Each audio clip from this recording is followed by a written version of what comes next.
You're gonna love today's video because I'm gonna talk about the secret to becoming an in-demand life coach so that one day you can build a company just like this.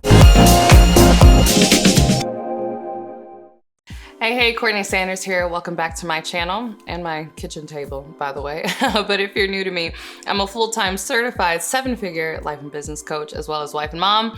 I wear all the hats and do all the things. And that includes being the CEO of a coaching company that is not only certifying coaches, but is hiring coaches, which is really crazy. And I wouldn't have gotten to this point had I myself not learned the art of becoming an in-demand life coach. So I say all the time, if you're just beginning, don't compare yourself to me, but I do hope that perhaps you might aspire to do some of the things that I am doing. And if that is the case, you're gonna love today's video because I'm gonna talk about the secret to becoming an in-demand life coach so that one day you can build a company just like this. All right, the first step to becoming an in-demand life coach is to become a competent coach. Yes, it's very difficult to be in demand if what you're doing is not actually helping people, not actually transforming their lives. So one of the first things you'll want to work on is building up your competence. And that is in one of two ways. The first way is your competence simply just as a coach. So regardless of what type of coach you are, if you're a life coach, a leadership coach, a business coach, a wellness coach, etc.,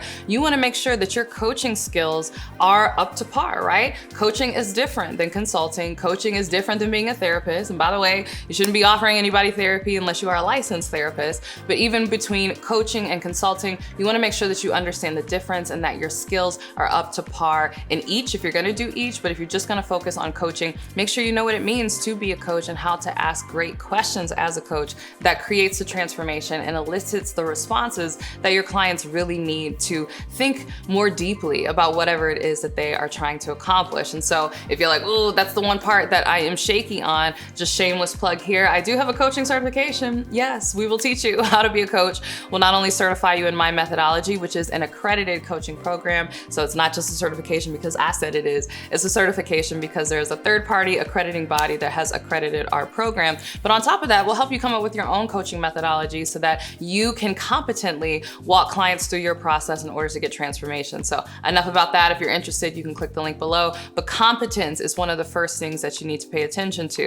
Now, we say competence as it relates to coaching skills, right? There's a skill and art of coaching, but you also want to be competent in your particular perspective, your unique methodology. In fact, I call this my iconic insight. This is something that we do help you develop inside of my coaching certification program, but regardless of whether you go through a certification program or not, this is something that you want to get clear on. And this is something that I really dived into very, very early on in my career. I mean, before I even got my certification, I really leaned into what my iconic insight was. Now, I didn't call it my iconic insight back then because I didn't know that that's what I was doing, but essentially that's what I was doing. I was coming up with my own unique methodology and I was really leaning into my own unique perspective in the way that I wanted to be a thought leader as it related to personal development, particularly personal development for millennials, because that's what I was coaching on at the time. I really developed thought leadership around self-discipline. And so that became my iconic insight that helped me build demand for clients, even though I was brand new and didn't have a big audience. So make sure that first and foremost, you are focusing on your competence. All right, the second thing that you will definitely need if you want to be an in-demand coach is you will need confidence as a coach, right? And this is actually why I put competence first. When I was outlining this YouTube video, I was like, oh, confidence, this is like the number one thing. But I recognize that oftentimes you can't develop the confidence you need as a coach if you don't first have that competence. So I said, okay, let me switch this. You're gonna focus on your competence first. But once you are competent, right? You know how to coach. Again, you know the difference between coaching and consulting, you know those coaching skills, you know how to create transformation, and then you know your unique transformation and the process that you walk people through in order to achieve that. The next step is to develop your confidence. And I say this because I am amazed at how many brilliant coaches who are so good at what they do still have this like, who, me mindset, right? Like, who am I to charge that price? Who am I for clients to pay me? Who am I for clients to want to work with me long term?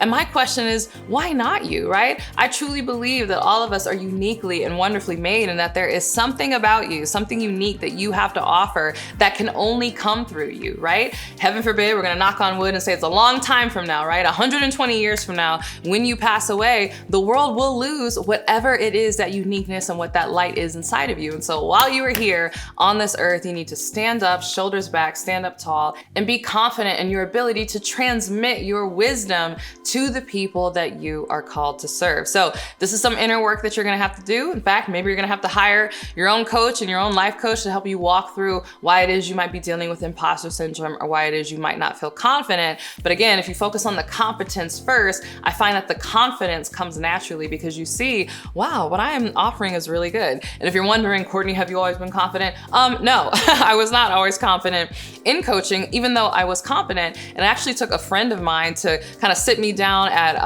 happy hour one day. I was visiting with her and she was like, why are you not coaching? And I was saying the same thing that many of you watching this video say, nobody's gonna pay me for that. Who am I? Me coach? Again, at the time, I didn't even have a certification. I was like, oh my goodness, there is no way. But she really helped me see that what I had to offer was unique and was valuable. And the crazy thing is people were asking for it, right? I was denying coaching people who were coming to me like, hey, do you offer coaching? And I'm like, no, because I'm not a coach. So whatever it is you need to do, get your own coach, or maybe just go to brunch with your best friend and have them hype you up. You need to develop that confidence because that is a prerequisite to becoming an in-demand coach. All right, I have more where that came from, but first I want to hear from you. What do you think is the secret to becoming an in-demand coach? Share in the comments below. All right, so you've worked on your competence and now you're working on your confidence. Well, the next thing that you need to work on is your consistency if you want to be an in-demand coach.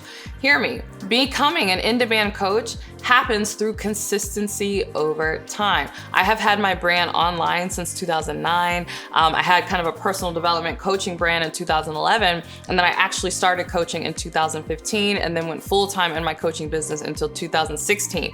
As I am recording this, it is 2024, right? So that is a very long history of being consistent and showing up day in and day out, even when I didn't have a large audience, even when there were 2 people joining me on my live streams or 0 people joining me on my live streams. I mean, I remember back in the day I was blogging, right? That shows you how long I've been online and been in this space. But I remember blogging and looking at my WordPress stats in the back end of my website and just looking at, oh man, I'm getting 50 readers, right? If I could just get to 100 readers, that felt like so much. If I could just get to 100 readers, if I could just double, that would really help me and my business would really take off. And so I tell you that as someone who had 50 people checking out her blog, I was consistent day in and day out. But consistency, I want to speak about it in a different definition as well. I want to say consistency as it relates to your brand and how you show up. So yes, you want to be consistent in how you show up day in and day out. You're always marketing yourself. You're always sharing your brilliance and your unique insight to the world, but you also want to be consistent in your branding. Maybe the better word is congruent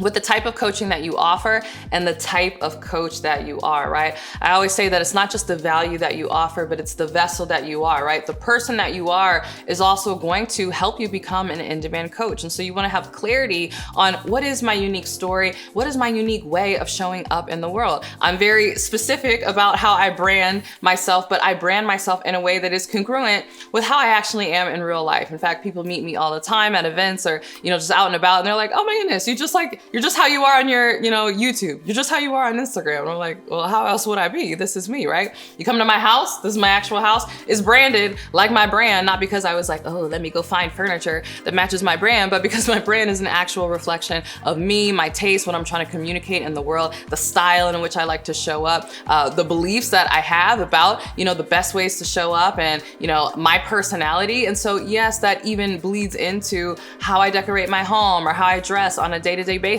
Again, you want to have that consistency, or should I say congruency, in order to become an in-demand coach, because it really feels aligned. And ultimately, you can't forget that clients are looking for safety, right? They are investing with you, but more than investing their money, they're investing their time and they're investing their hopes and dreams in order to achieve a particular outcome. And so when they make that decision that they want to work with a particular coach, they want to make sure that their investment, time, money, energy, is going to be safe. And so part of how you demonstrate that safety is through consistency and is through congruency, and that you show up as the person that you say you are, but you show up as the person who would have the expertise that you say that you have, and that your brand is completely in alignment with that. And that's that kind of intangible, but a true secret when it comes to becoming an in-demand coach. All right, I hope you enjoyed this video. If you did, and you are chomping at the bit to begin your journey to becoming an in-demand coach, I would love to guide you through that process through my signature coaching program, The Next Big Name Coach. I mean, this is truly truly a unique program in the industry, and that we will not only show you how to build your coaching business from scratch and how to become in demand. And again, take this as a person who had no industry connections, didn't even have a certification at the time. I walk you through my entire process to becoming in demand as a coach and becoming the next big name. But with that, we also will help you get certified. We will show you how to coach. We will coach you and certify you, not just in my methodology, but in your own methodology, and show you how to come up with that methodology. And then best of all, this coaching certification is accredited. So it's not just a certification because I said it is, it's a certification because our third party accrediting partner said it is, right? And they have awarded us an accreditation and really said that this coaching program is exemplary. So if this is something that you are interested in learning more about, you can click the link in the description box below. And if you want to move forward with us, go ahead and apply. And if accepted, you'll be invited to a call with my enrollment team who will walk you through the entire process. All right, thanks so much for watching this video. If you loved it, don't forget to give it a thumbs up and subscribe. And if you can't wait for my next YouTube video, make sure you're following me on my podcast, The Courtney Sanders Show, on both iTunes and Spotify. And if you can't wait for my next podcast episode or my next YouTube video, make sure you're also following me on Instagram and TikTok. Yes, I'm on both. It's CourtneyLSanders on both. And with that, I'll see you in the next video. Bye.